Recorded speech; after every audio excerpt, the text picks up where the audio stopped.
Hi everybody, today we will examine the process from the US occupation in Afghanistan to the Taliban taking control today. So what happened in Afghanistan? Who is this Taliban? Let's see together. US forces, who came with the promise of democracy and freedom, are returning, leaving behind hammer jeeps, weapons, half-trained Afghan soldiers, and a country in ruins. Yes, this is the longest war in US history. It started after the September 11 attacks, and now the occupation is ending, leaving a heavy picture. 10 years, tens of thousands of lives lost.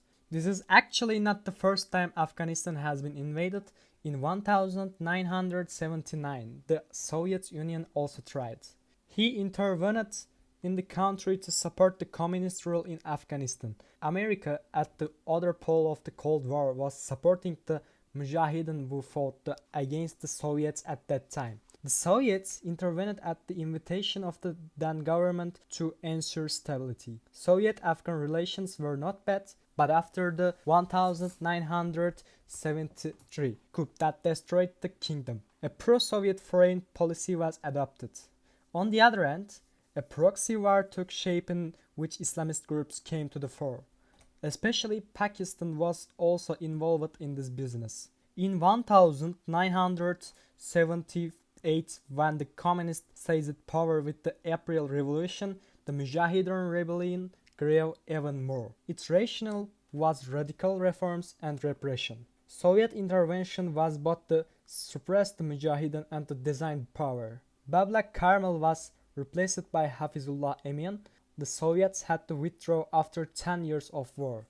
The country was left to tribal wars. The Taliban, which started as a student movement in madrasas in northern Afghanistan, gained strength in the midst of this chaos. And in 1996 it captured Kabul. And we come to the date of September 11, 2001. September 11 is a day that ignited a lot of change in the world. That day, United States President George Bush was in a classroom with students. In fact, the whole world was watching the news that was whispered in Bush's ear on live broadcast. In the attack on the capital, Washington and New York with passenger planes, 2,170 people lost their lives. The enemy's souk was in Afghanistan. Not even a month after the attack, the USA started bombing Afghanistan in October 7, a small number of American Special Forces soldiers supported by CIA agents landed in Afghanistan. Despite the fact that 7 people in the 11-man attack team were citizens of Saudi Arabia,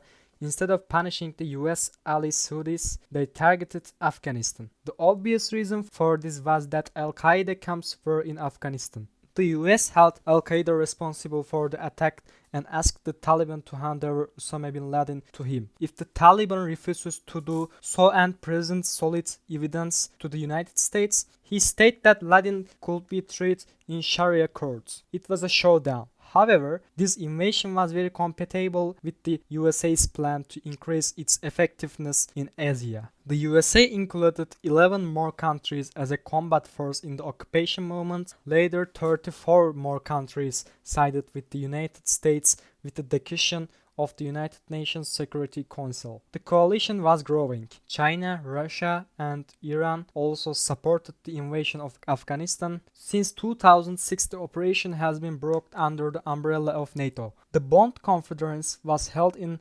December 2001, and accordingly, the traditional Afghan assembly was convened.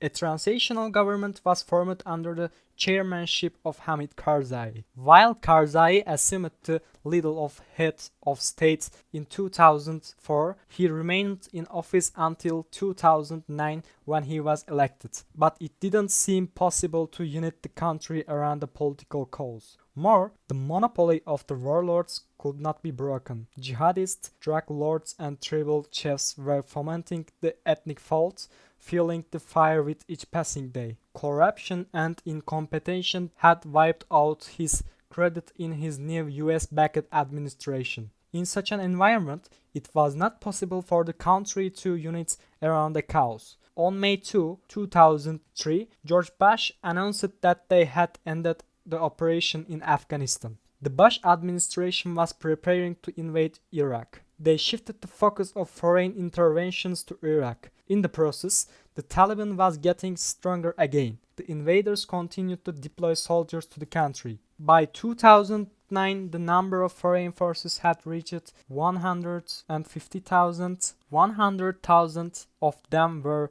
US soldiers. The new president of the USA also continued this strategy. However, as the number of foreign soldiers increased, the Taliban attacks also increased. The purpose of increasing the number of soldiers was to direct the parties to dialogue by giving the message that they could not achieve a military victory. But this tactic did not work. The Taliban had nothing to lose. The pressures of the coalition that led to civilian deaths, the suppression of poppy production, and the failures of the Kabul administration pushed the people to the side of the Taliban. And we come to the date of May 1, 2011. Osama bin Laden, sought by the USA for years, was found in Pakistan and was killed in a raid. His body was thrown into the sea. At that time, the number of US soldiers in the country increased, and the soldiers were accompanied by numerous drone attacks that also harmed civilians. Interestingly, it was revealed that in the most violent period of the war, US diplomats had talks with the Taliban in Qatar and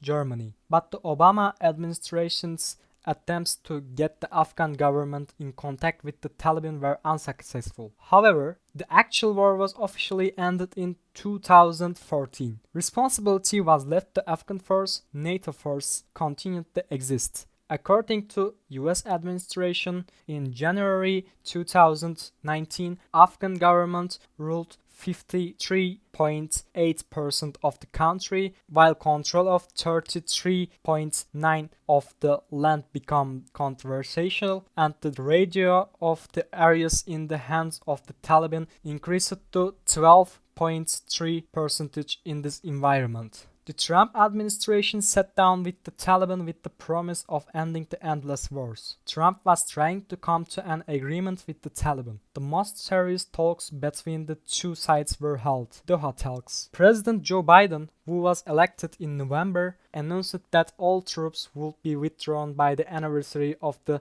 September 11 attacks. The USA did not take kindly to Turkey's proposal to protect the Kabul airport, saying that all forces should be withdrawn. And as a result, the Taliban is returning as America withdraws 20 years later. I don't know if it will take over the administration as quickly as it did in 1996. However, the trend points to a civil war in the country again. Afghans have come to this point in 20 years by paying a great price, and the future doesn't look so bright. So what's left after these 20 years? While 2,442 soldiers died on the American side, 20,642 soldiers were injured. Loss of other NATO allies are 1,142. A total of $2 trillion was spent on this war. Untraceable death and money is another matter. According to United Nations, 5.7 million refugees returned after the overthrow of the Taliban, while 2.7 million refugees continued to stay in countries such as Pakistan and Iran. Those who had to leave their homes inside are